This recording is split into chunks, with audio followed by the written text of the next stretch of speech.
dia a dia abençoado, permanecer na tríade espiritual, Escritura. Agora permanecem a fé, a esperança e o amor. Estes três, mas o maior deste é o amor. 1 Coríntios 13. Sua meditação. Fé, esperança e amor transforma a base da vida espiritual. Quando a consciência se fortalece nesses três pilares, a alma encontra equilíbrio e direção.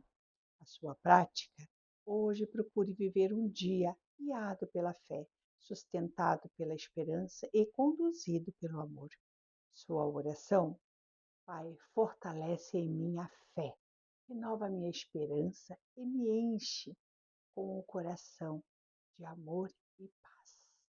E eu selo em você essa bênção, em nome de Jesus o Cristo.